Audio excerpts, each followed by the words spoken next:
you. Thank you, everybody. Hello. Hiya. Thank you.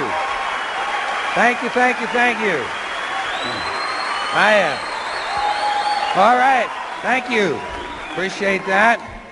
I'd like to begin tonight by thanking you for being here and thanking everybody at Manny's for helping us find our way down here. And I'd like to start... No, I'm sorry. I'd like to start with a list of people I can do without. I think everybody has a list like this. This is my list of people I can do without. Guys in their 50s named Skip. Anyone who pays for vaginal jelly with an Exxon credit card. An airline pilot who's wearing 2 different shoes. A proctologist with poor depth perception.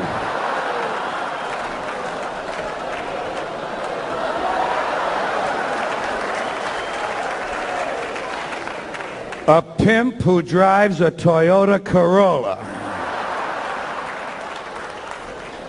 A gynecologist who wants my wife to have 3 or 4 drinks before the examination. Guys with a lot of small pins on their hats.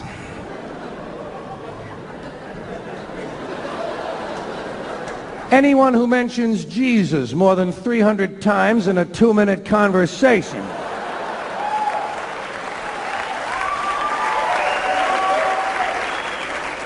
A dentist with blood in his hair.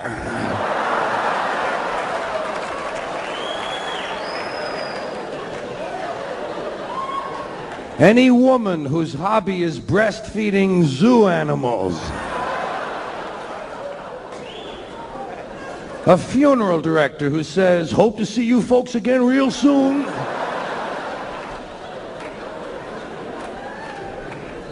Girls who get drunk and throw up at breakfast.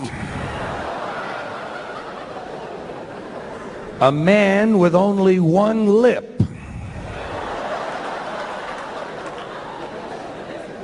A Boy Scout master who owns a dildo shop.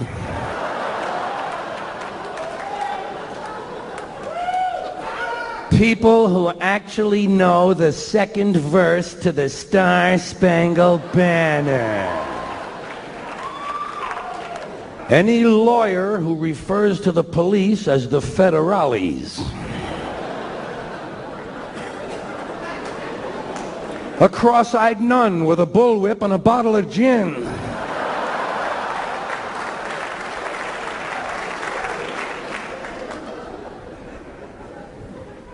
A brain surgeon with "Born to Lose" tattooed on his hands. Guys who have their names printed on their belts.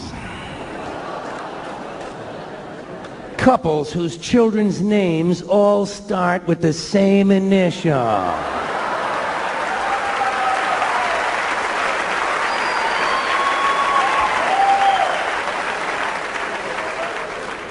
A man in a hospital gown directing traffic. A waitress with a visible infection on her serving hand.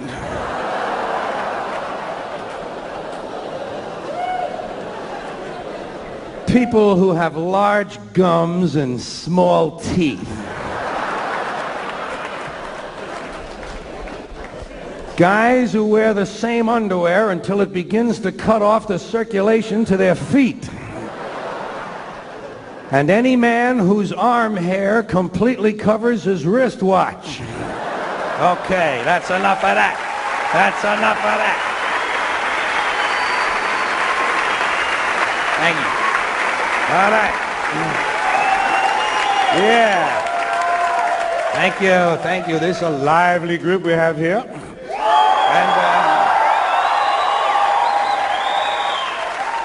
And a a good-sized audience, too, and I want to mention that this is probably, I really haven't seen this many people in one place since they took the group photographs of all the criminals and lawbreakers in the Ronald Reagan administration. Yeah. Yeah, 225 of them so far. 225 different people in the Ronald Reagan administration have either quit, been fired, been arrested, indicted, or convicted of either breaking the law or violating the ethics code. 225 of them. And Edwin Meese alone has been investigated by 3 separate special prosecutors, and there's a 4th one waiting for him in Washington right now. 3 separate special prosecutors have had to look into the activities of the Attorney General. And the Attorney General is the nation's leading law enforcement officer. See, that's what you got to remember. This is the Ronald Reagan administration we're talking about. These are the law and order people. These are the people who are against street crime. They want to put street criminals in jail to make life safer for the business criminals. They're against street crime.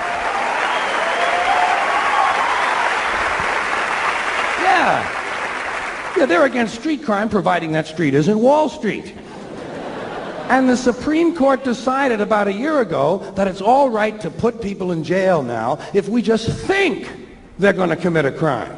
It's called preventive detention. All you got to do now is just think they're going to commit a crime. Well, if we'd have known this shit 7 or 8 years ago, we could have put a bunch of these Republican motherfuckers directly into prison.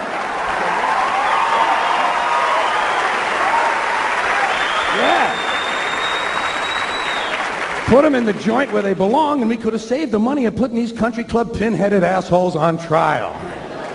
Another thing you got to remember, this is the group of people who were elected with the help of the moral majority.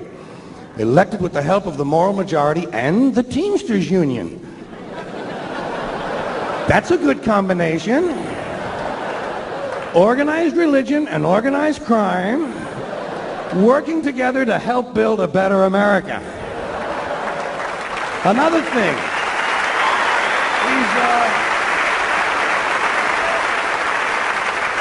keep in mind, these Reagan people are the ones that were going to get government off our backs. Remember that? That was the rhetoric of the 1980 campaign.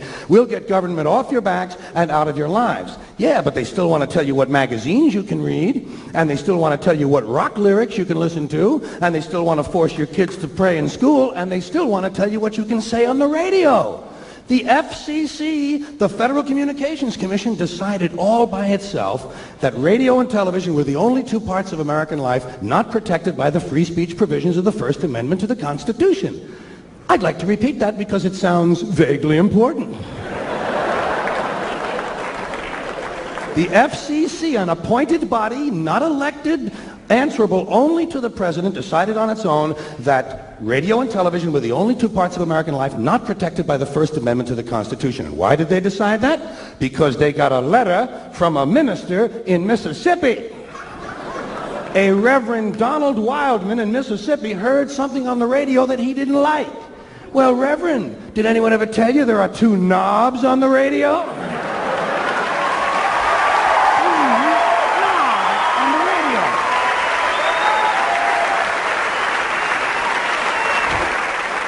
Of course, I'm sure the Reverend isn't that comfortable with anything that has 2 knobs on it.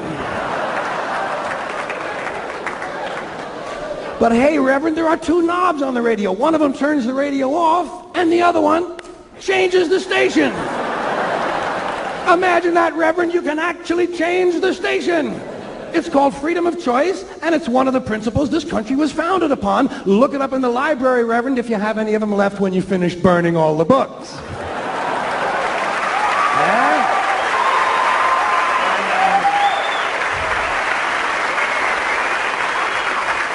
And I don't know how you feel about it, but I am getting pretty sick and tired of these fucking church people. I have just about had it with these fucking church people, all of them. You know what I say we ought to do at these churches? Tax them. Tax these motherfuckers. If they're so interested in politics and government policy and public policy, let them pay their admission price like everybody else. Tax them. Hey, The Catholic Church alone could wipe out the federal budget deficit if all you did was tax them on their real estate holdings. And speaking of real estate holdings, let's get back to Ronald Reagan and his criminal gang. When last we left them, they were going to get government off our backs. Yeah, but when it comes to abortion, they don't mind government being in a woman's uterus, do they? Yeah, backs are no good, but uterus is okay by them. These people call themselves right-to-lifers. Don't you love that phrase? And don't you love the way these kind of people pervert the English language? Right-to-lifers. You realize that most of the right-to-lifers are in favor of the death penalty? And they support the South American death squads, and they're against gun control, and they're against nuclear weapons control. When they say right to life, they're talking about their right to decide which people should live or die. So these right-wingers, you know, so these Reagan people, these right-wingers in general, these crypto-fascists, they're against homosexuality. They're against pornography. They're against sex education. They're against abortion. Yeah, they're going to get government off your back, but they're going to tell you how to live your sex life. And let me ask you this, how would they know anything about it? Have you ever taken a look at those people? No wonder they're afraid of their bodies. Take a look at them. Doesn't it strike you as mildly ironic that most of the people who are against abortion are people you wouldn't want to fuck in the first place? Doesn't it strike you a little strange?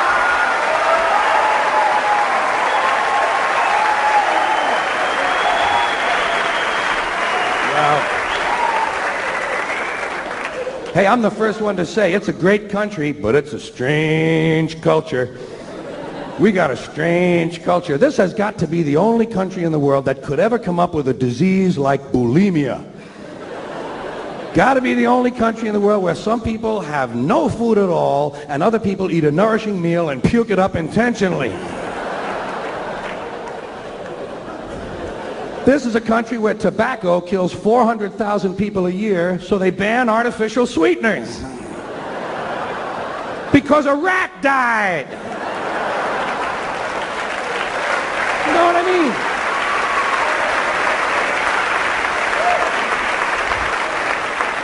mean? This is a place where gun store owners are given a list of stolen credit cards, but not a list of criminals and maniacs.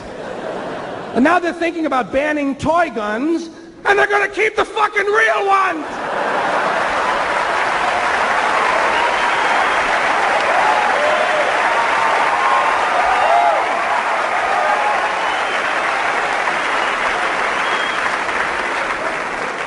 This is a place where alcohol ruins more lives than cancer, and everybody gets upset when some athlete gets hooked on cocaine. You know, Time magazine and Newsweek, they put cocaine on the cover, but they put the liquor advertisements inside the magazine. It's the old American double standard, you know, say one thing, do something different. And of course the country is founded on the double standard. That's our history. We were founded on a very basic double standard. This country was founded by slave owners who wanted to be free. Am I right? A group of slave owners who wanted to be free. So they killed a lot of white English people in order to continue owning their black African people so they could wipe out the rest of the red Indian people and move west and steal the rest of the land from the brown Mexican people, giving them a place to take off and drop their nuclear weapons on the yellow Japanese people. You know what the motto? You know what the motto of this country ought to be? You give us a color, we'll wipe it out. We got it. So anyway, about 80 years after the Constitution is ratified, 80 years later, the slaves are freed. Not so you'd really notice it, of course. Just sort of on paper. And that was, of course, during the Civil War. Now there's another phrase I dearly love. That is a true oxymoron if I've ever heard one. Civil War. Do you think any country could really have a civil war? Say, pardon me. I'm awfully sorry. I'm awfully sorry.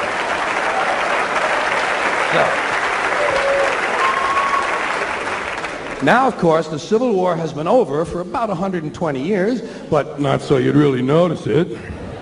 Because we still have these people called Civil War buffs. People who thought it was a really keen war. and they study the battles carefully, and they try to improve on the strategies and the tactics to increase the body count, in case we have to go through it again sometime. In fact, some of these people actually get dressed up in uniform once a year and go out and refight these battles. You know what I say? Use live ammunition, assholes, would you please? You might just raise the intelligence level of the American gene pool.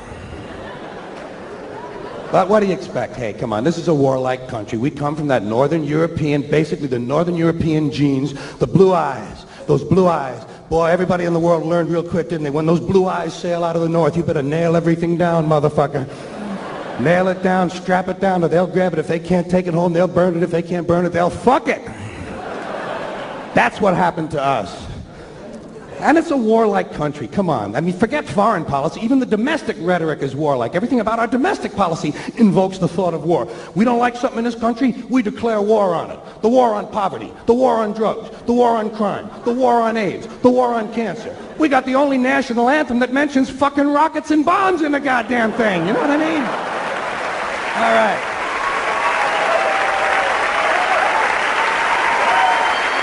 Anyway, you know... Well, that's enough fantasy stuff. Let's get back to the real world. Let's check on Manny, see how these guys are doing. You people all right over there? Everything cool? It's just like a Giants game or something, you know. I think they've all been drinking intravenously. They don't have any rectal drugs, do they? That's going to be a big advance when we have that. As soon as we have, then you can hide them and take them at the same time, you know? We'll have to come up with that. Anyway, now we come to the practical portion of our show. This is the practical stuff. This is where I actually give advice. Little tips and hints and suggestions on things that'll help the quality of life. Little things you can put to work almost immediately. In fact, some of you may be aware of my more famous tips from the past. How to get rid of counterfeit money. Put it in the collection plate at church. See how often the simple solution will elude us. Here's one, how to get out of jury duty. Lots of people try that, don't they? And they do. A lot of them get out of jury duty by lying. You don't have to lie. Tell the judge the truth. Tell him you'll make a terrific juror because you can spot guilty people just like that.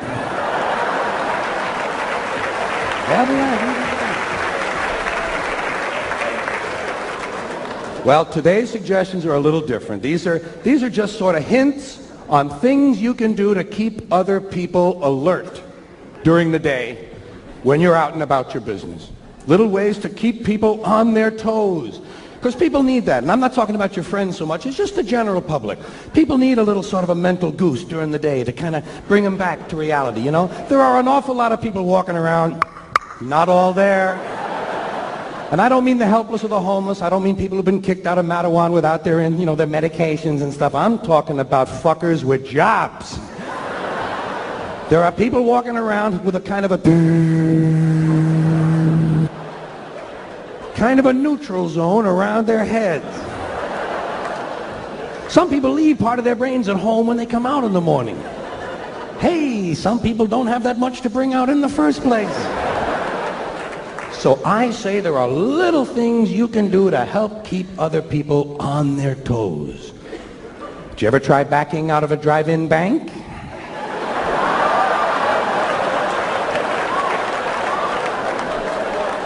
That's the kind of thing I mean. Or just walk up to someone on the street and say, "Pardon me, I have nothing to say."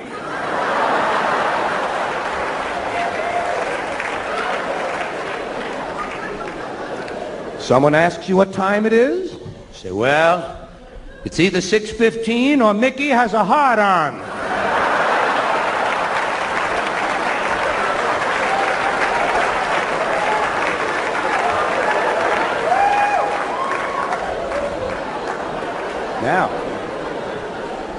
Now, many of these suggestions which I'm offering are intended for use on retail clerks because retail clerks seem to need special help. Did you ever go into a store and realize immediately that the clerk is running on a lean mixture? The cheese fell off his cracker a long time ago. He's just a couple of sandwiches short of a picnic.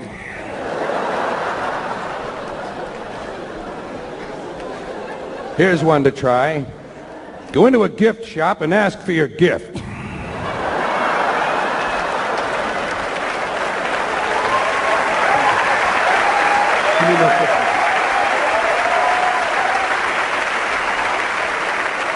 Well, they never seem to have mine. I say, I saw your sign, I came in for my gift. Save you the trouble of looking all over for me. Doesn't impress them, but it keeps them on their goddamn toes. Or else just go running into any quiet little store on a Sunday morning and say, "Are you open on Thursday?" They'll say yes, say thank you, and run. Let them figure it out. It's not your concern.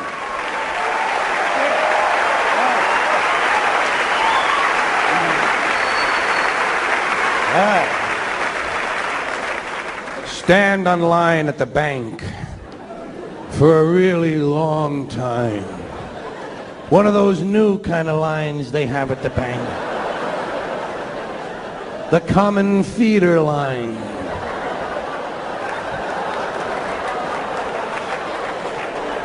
Used to be every teller had his own line. Not anymore. Now you think you're in fucking Disneyland.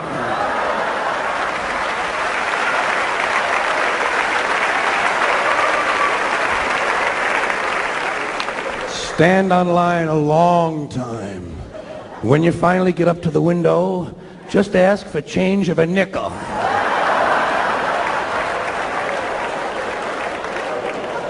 They actually call other tellers over to look at you.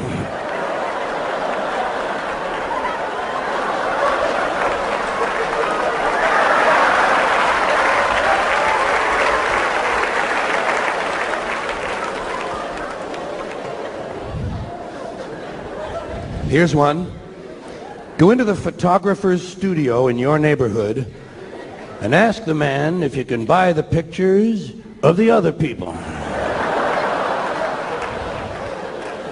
Say, how much for that heavy-set couple in the window? Oh, they will stare at you a long time on that one. In fact, they might even back up several feet.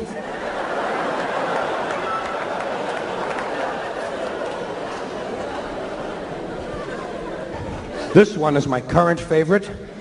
Go into the dry cleaners and ask the man if he can remove the stains from one pair of pants and put them in another pair of pants.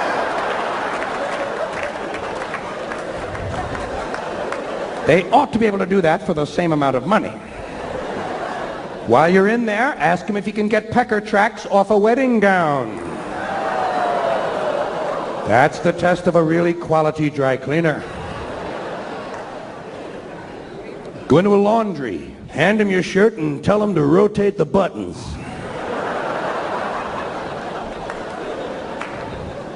Go into a gun store, buy a gun, then buy some ammunition, then ask him if they have any ski masks.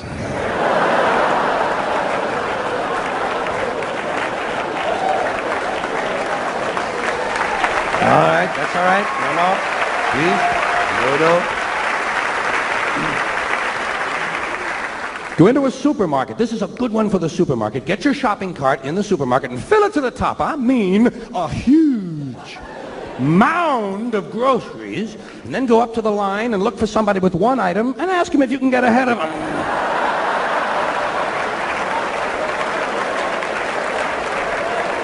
Do you mind? I'm in a hurry. I only have 1,100 items. Run into a bakery and say, "Can you bake a cake in the shape of a penis?" They never know. They always have to have a meeting. Well, I don't know. Wait a minute now. Hold on just a second. Could we have a picture to go by? Well, no, but I'll tell you what I'm going to do for you, lady.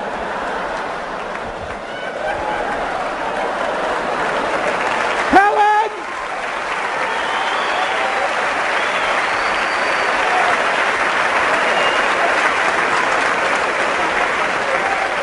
Order more flour, Helen!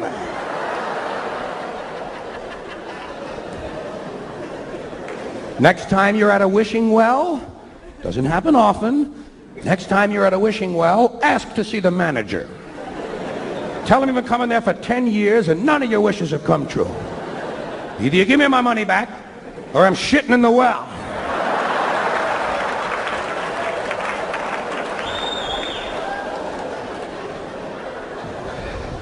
Here's one for the baseball park. Baseball park. You ever notice at the ball game a lot of guys bring a glove? Fuck that. Bring a bat. You see a foul ball coming? Hit it back to them. Hit it back to them. Yeah. Then stand up and wave at the pitcher. They'll think you're a fun fan. They'll think it's straitjacket night.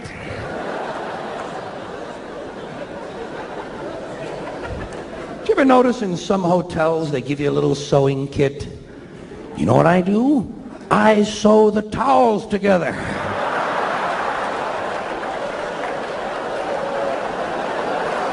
Sew the sheets to the drapes. Let them know you've been there.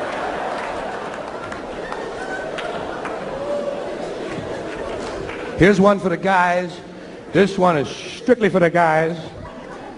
Go into a barber shop, tell the man you want to get your pubic hair streaked. Say nothing fancy, just frost my bush.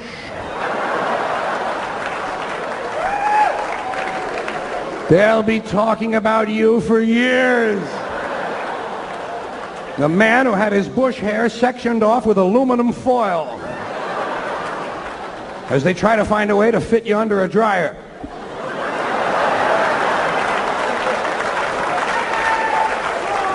You'll be in the Bush Hall of Fame. Here's a good one in the bar, when you're drinking in the bar. You ever notice in the bar someone always says to you, hey, can I buy you a drink? Say, no thanks, but can I have the money instead?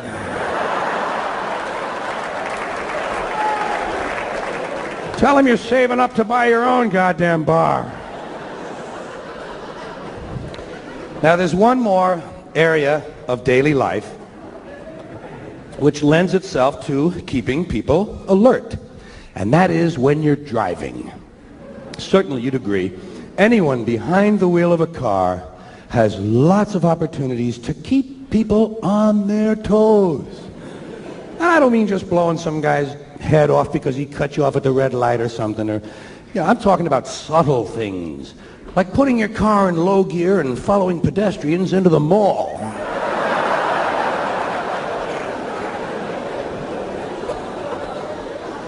There's been a lot of talk, as you know, about this violence on the highways, people shooting each other from their cars. I don't believe too much in that sort of an overt violence. I like kind of a preventive violence in my car. Know what I have? In the rear window of my car, I have one of those diamond-shaped yellow signs that says, armed pit bull with AIDS on board. And I'll tell you, even the jack-offs are leaving me alone. Here's a little some fun in the car, driving along, somebody's driving along next to you in the next lane over there, and you say, pull over, pull over, pull over, pull over. He pulls over, you keep going.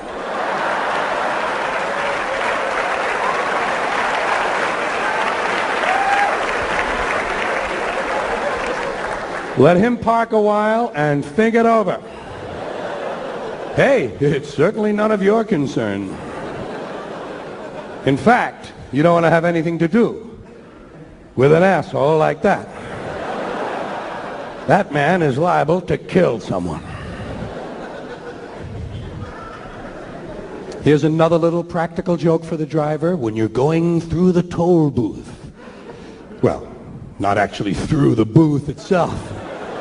Shit, that would be a big practical joke. I mean when you're going through the little space in between the booths. When you get up there and the guy sticks out his hand, bargain with him. Try to get yourself a better deal.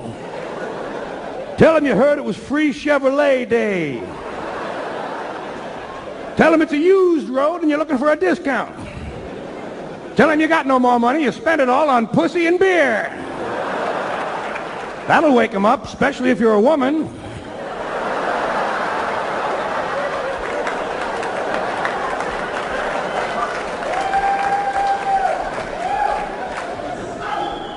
Talking about toll booths and paying your way. I grew up in this area, and I think anyone who's driven in this area would have to agree with one thing. New Jersey deserves the title Toll Booth Capital of the United States of America.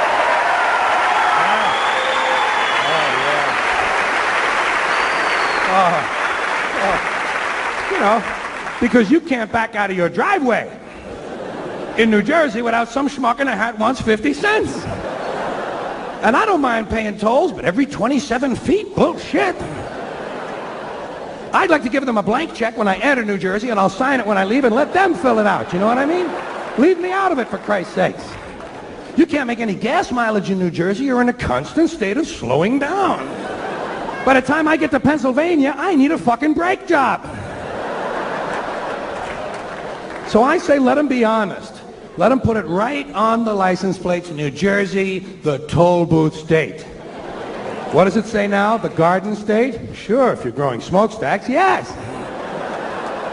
And don't get me wrong, I got nothing against New Jersey. I love the place. I used to live right across the river from Jersey, and I used to wave to the people. They couldn't see me. It's a mile and a half, but fuck them, I waved anyway. Why? Because I'm a caring guy. I like New Jersey. I even have one of those t-shirts you guys sell. It says, kiss her where it smells, take her to New Jersey. So I'm a supporter. You can hear that in my voice.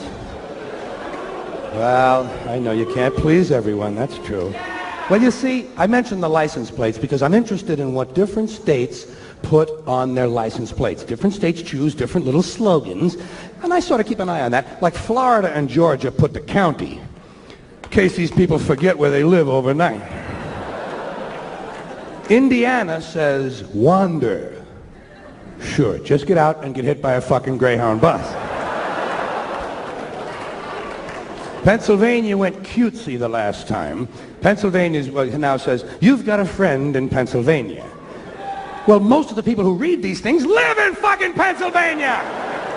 Of course they'd have a friend or two by now. 30 or 40 years, you meet someone, you know? Well...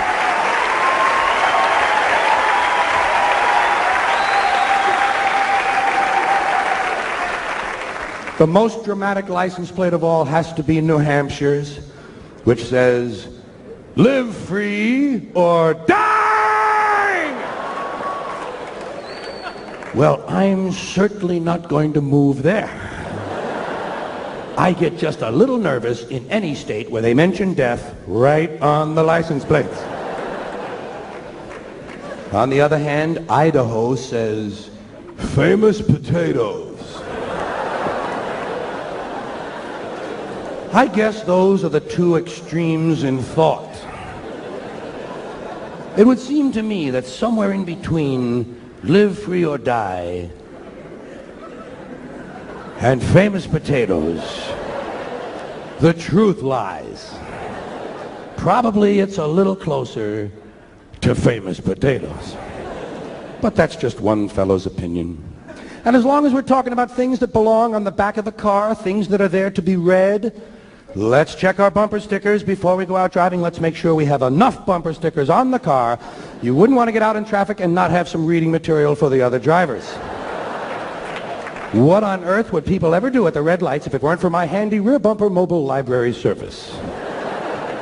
And I have so many, I always have to check to see which ones are current. Let's see what I have on here today. Ooh, kind of an intellectual bumper sticker. Honk if your horn is broken.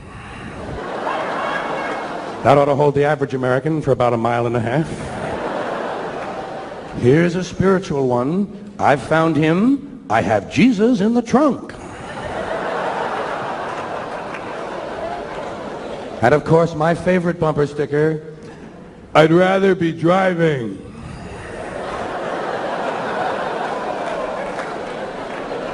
Usually the guy who has that one is wearing a t-shirt that says, same shit, different day. What else do we see on the backs of these cars? I love my German Shepherd. I love your wife. And of course, a humorous license plate frame. We wouldn't want to wander too far from home without a humorous license plate frame. Mine says, my other car is a piece of shit too.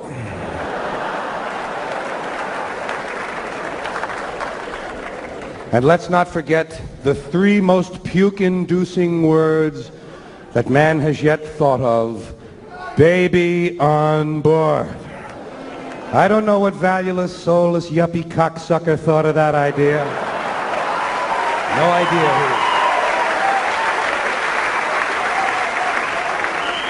who. Baby on board. Who gives a fuck? I certainly don't. You know what these morons are actually telling us, don't you? I know you figured this out. They're actually saying to us, we know you're a shitty driver most of the time, but because our child is nearby, we expect you to straighten up for a little while. Fuck these people. I run them into a goddamn utility pole. Right into a pole. Huh? Roll that car over, bounce that kid around a little bit. Let him grow up with a sense of reality, for Christ's sakes. Life doesn't change because you post a sign. I'm supposed to alter my driving habits because some woman forgot to put her diaphragm in. Isn't that really nice? Isn't that a real treat for me? Baby on board, child in car. Don't tell me your troubles, lady. Why don't you put up an honest sign? Asshole at the wheel! Hello.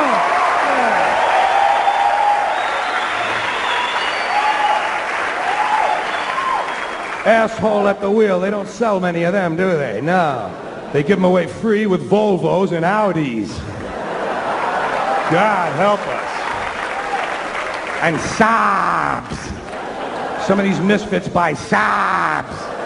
We bought a Saab. Well, what'd you buy a Swedish piece of shit like that for? It's a safe car. These people think that if they buy safe cars, it excuses them from the responsibility of having to learn how to drive the fucking things. First you learn to drive, then you buy your goddamn safe car. Well, I get pissed, goddamn it, I get pissed. You know, there's a lot of shit you have to put up with when you're driving, like red lights. When did this bullshit start? I only noticed them about a month ago myself. And I'll be honest with you, I don't stop for them anymore. I did for about a week, didn't like it. Fuck them. I'm gone. I got no time to sit there jacking around listening to the news. You know my motto in traffic? Cop didn't see it, I didn't do it. I'm gone.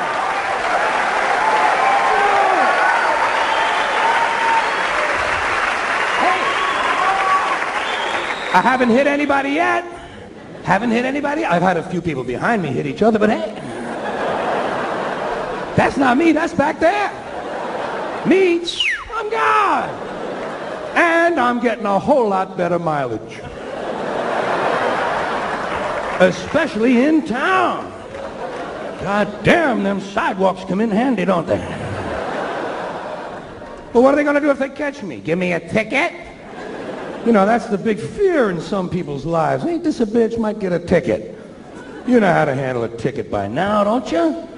You got to be firm with the policeman.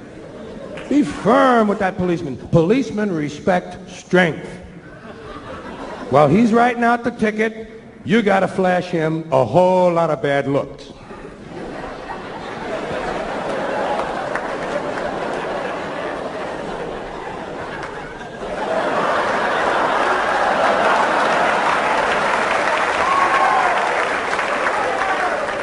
Then when he's almost finished writing, reach over and grab the ticket out of his hand. Tell him you're going to check it over for mistakes.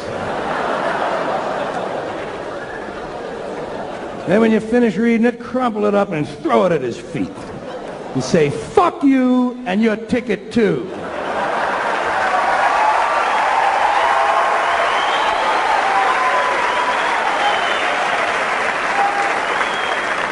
You asshole in a hat. Can't you see I have enough garbage on the floor of my car already? Without another worthless piece of paper from the state? I got 8 or 9 of them fucking things floating around in here. Hey. Don't I pay your salary? They like that when you're interested in the state budget. You're a public servant. Get me a glass of water.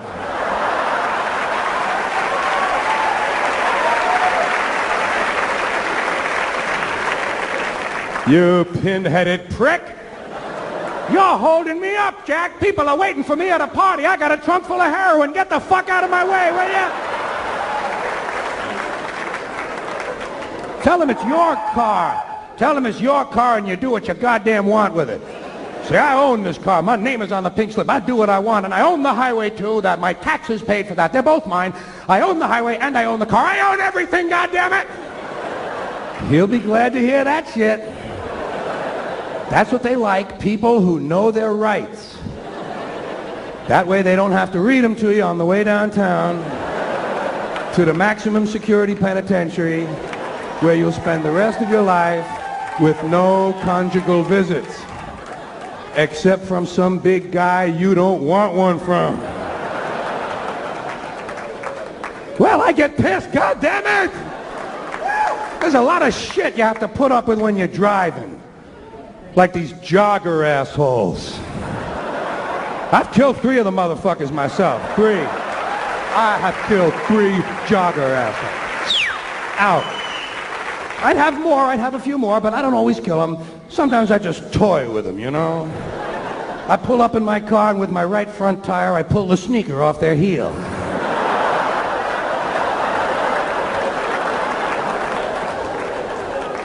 Of course, he can't hear me coming because he has on his Walkman. I'm wearing my Walkman today. I'm cutting the world out. Bullshit you are, asshole. They think they're going to live longer by jogging. Not if they get near my fucking machine, they're not. You're going away! It's Michelin on Nike time! I don't know which is worse, the jogger assholes or the bicycle riding creeps. These faggots on their bicycles. And they got special little hats, you know, they have special little hats to protect their special little heads. And they all try to act grown up. These bicycle people try to act mature because they know basically they're dealing with a toy, so they try to act grown up by giving hand signals. That makes them feel adult. They give hand signals. He's going to tell me where he's going. I'll tell you where you're going. You're going 30 feet up in the fucking air is where you're going.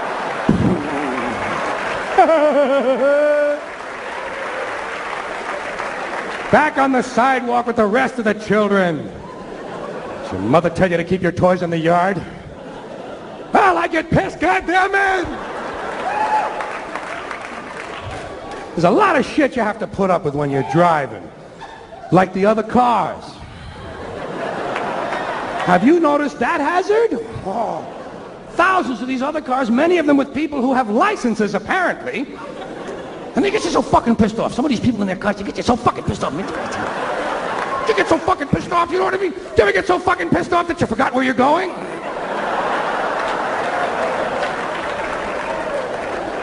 Because you got behind someone who isn't going anywhere either? A man with no destination at all? And I say, step on all the pedals, maybe one of them means go! Oh, they get you pissed. I don't know where they come from, but I believe there's an automotive harassment squad that is notified when I leave the house. All right, he's leaving now. Everyone in position. And they're laying for me all along my route. Here's a guy making a U-turn in reverse. Here's a woman backing out of a bush. And each of them has a special talent. Each driver has one thing he does for you. First of all, there's the guy whose turn signal has been on since 1955.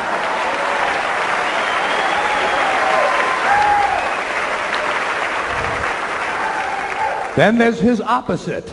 That's the guy who doesn't put his turn signal on until he's finished the turn. He's going to tell you where he was. Then there's the guy behind you at night whose brights are on. He has his brights on in case you want to read. Well, I just happen to have a copy of Ivanhoe with me.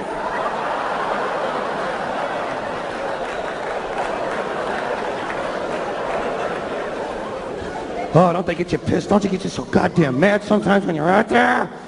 Some of them especially. Here's one you know. Here's a feeling you'll recognize immediately. You ever been behind somebody on like a 2-lane road or something, somebody you cannot get around? You've been behind him already for like 18 minutes, and you want to get somewhere, and he's not moving at all? And did you ever get so pissed off that all you want to do now is catch up with him to see what the fuck he looks like?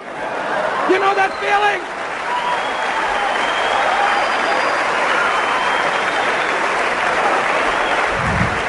I just want to see this cocksucker's face.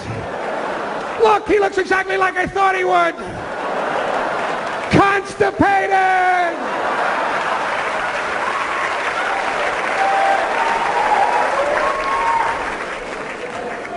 Cars to watch out for. First car is any car where the driver is also on the phone. Technology has brought us these self-important twits.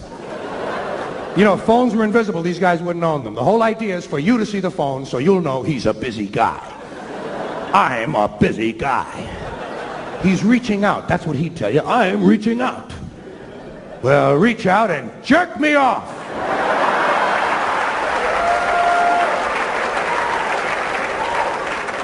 Cars to watch out for. People who don't know how wide their cars are. Only been driving the goddamn thing for 4 years. Don't know where it fits yet. Well, I don't know if I can fit in there. You can get the fucking Romanian army in there!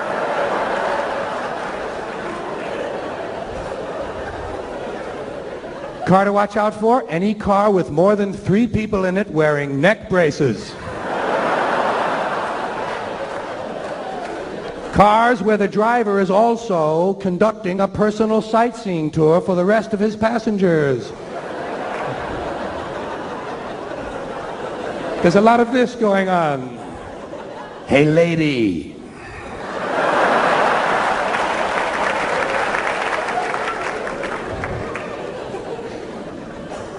Guys in vans. I don't understand these vans. What's all the extra space for? They're never hauling anything. You want to haul lumber, rent a truck. You want to get laid? Go to a motel like an evangelist would, for God's sakes. Use your brains a little.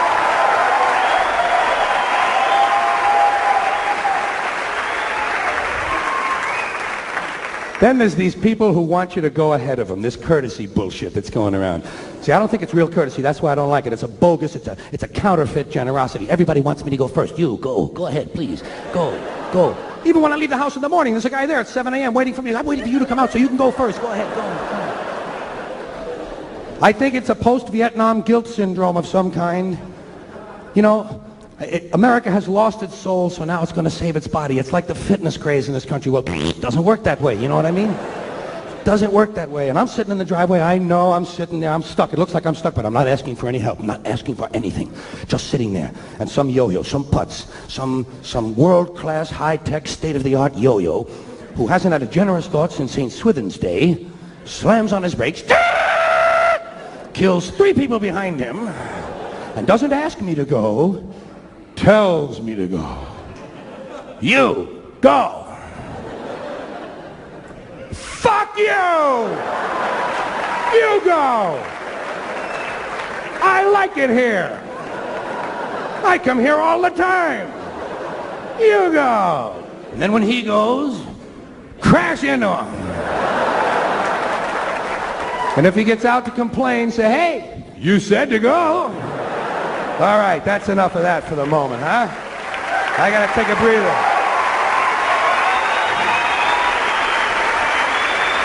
Thank you. I guess you noticed tonight, while we've been doing our show, we've also been electing a pope.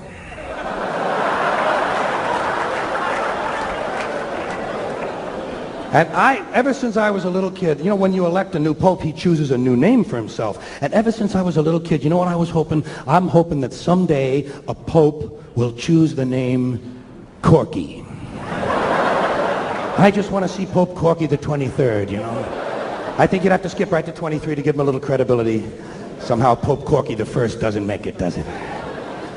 Names interest me, and some of you will be going out of here tonight and you might wind up in some of these places, which names I haven't yet figured out who's in charge. Singles bars. Have you noticed that singles bars all seem to think they have to have cute little names that end in S? Scamps, tramps, chats, rumors, cahoots, bingles, buckles, bangles, jungles, bungles. I'd like to have a singles bar and call it Nipples and Dicks.